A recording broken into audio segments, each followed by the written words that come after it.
Hi all, ಎಲ್ಲರೂ ಹೇಗಿದ್ದೀರಾ? ಇವತ್ತು ಹೆಲ್ದಿಯಾಗಿರೋ ಹುಣಸೆಹಣ್ಣು ರಸ ಹೇಗೆ ಮಾಡ್ಕೊಳ್ಳೋದು ಅಂತ ನೋಡೋಣ. ತುಂಬ ಈಸಿಯಾಗಿ 5 ನಿಮಿಷದಲ್ಲಿ ಆಗೋಗುತ್ತೆ. ಮೊದಲಿಗೆ ನೋಡಿ, ನಿಂಬೆಹಣ್ಣು ಗಾತ್ರದ ಹುಣಸೆಹಣ್ಣು, ಒಣಗಿರೋ ಮೆಣಸಿನ್ಕಾಯಿ, ಜಜ್ಜಿಟ್ಕೊಂಡಿರೋಂಥ ಬೆಳ್ಳುಳ್ಳಿ, ಕರಿಬೇವಿನ ಸೊಪ್ಪು ತೊಗೊಂಡಿದ್ದೀನಿ. ಇಷ್ಟೇ, ಇನ್ನೇನು ಬೇಕಾಗಲ್ಲ. ಮೊದಲಿಗೆ ನೋಡಿ, ರಸಮ್ ಏನಲ್ಲಿ ಮಾಡ್ಕೊಳ್ತಿದ್ದೀನಿ, ಅದರಲ್ಲಿ ಒಂಚೂರು ಎಣ್ಣೆ, ಸಾಸಿವೆ, ಬೆಳ್ಳುಳ್ಳಿ, ಜಜ್ಜಿಟ್ಕೊಂಡಿರೋಂಥ ಬೆಳ್ಳುಳ್ಳಿ, ಮೆಣಸಿನ್ಕಾಯಿ, ಕರಿಬೇವಿನ ಸೊಪ್ಪು ಎಲ್ಲ ಹಾಕ್ಕೊಂಡು ನೀಟಾಗಿ ಫ್ರೈ ಮಾಡ್ಕೊಳ್ತಾ ಇದ್ದೀನಿ. ಜಾಸ್ತಿ ಫ್ರೈ ಆಗೋದು ಬೇಡ, ಒಂಚೂರು ಗೋಲ್ಡನ್ ಕಲರ್ ಬಂದರೆ ಸಾಕು. ಈ ರೀತಿ.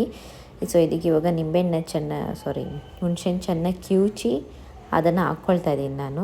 ಸೊ ನೋಡಿ, ಇದಕ್ಕೆ ಇವಾಗ 1-2 ಗ್ಲಾಸ್ ಅಷ್ಟು ನೀರು ಹಾಕ್ಕೊಳ್ತಾ ಇದ್ದೀನಿ.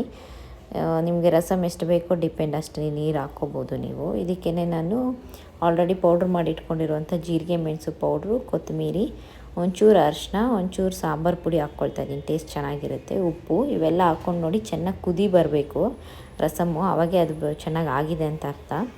ಇಲ್ಲಾಂದರೆ ಚೆನ್ನಾಗಿರೋದಿಲ್ಲ. ನೋಡಿ, ಈ ಥರ ಕುದಿದಿದ್ರೆ ಸಾಕು, ನಿಮಗೆ ರಸಮ್ ರೆಡಿ ಆಗುತ್ತೆ. ಇಳಿಸ್ಕೊಂಡು ನೀವು ರೈಸ್ ಜೊತೆಗೆ ಕೋಲ್ಡ್ ಏನಾನ ಆಗಿದ್ರೆ ಪೆಪ್ಪರ್ ಸ್ವಲ್ಪ ಜಾಸ್ತಿ ಹಾಕ್ಕೊಂಡು ಬರೀ ರಸಮ್ ಕುಡಿದ್ರೂ ತುಂಬ ಚೆನ್ನಾಗಿರುತ್ತೆ. ಜಸ್ಟ್ 5 ನಿಮಿಷದಲ್ಲಿ ಆಗೋಗುತ್ತೆ ನಿಮಗೆ ಈ ರಸಮ್ಮು. 5-10 ನಿಮಿಷದಲ್ಲಿ ರೈಸ್ ಜೊತೆಗೆ ತಿನ್ಕೋಬೋದು. ಸೊ ನೋಡಿ, ಈಸಿಯಾಗಿರುತ್ತೆ, ಮಾಡ್ಕೋಬೋದು. ಟೊಮೆಟೊ ಹಾಕಿನೂ ಮಾಡ್ಬೋದು, ಅದು ನಾನು ಆಲ್ರೆಡಿ ಹಾಕಿದ್ದೀನಿ ವೀಡಿಯೋ ನೋಡ್ಕೊಳ್ಳಿ. ಓಕೆನಾ? ವೀಡಿಯೋ ಲೈಕ್ ಆಗಿದರೆ ಲೈಕ್ ಮಾಡಿ.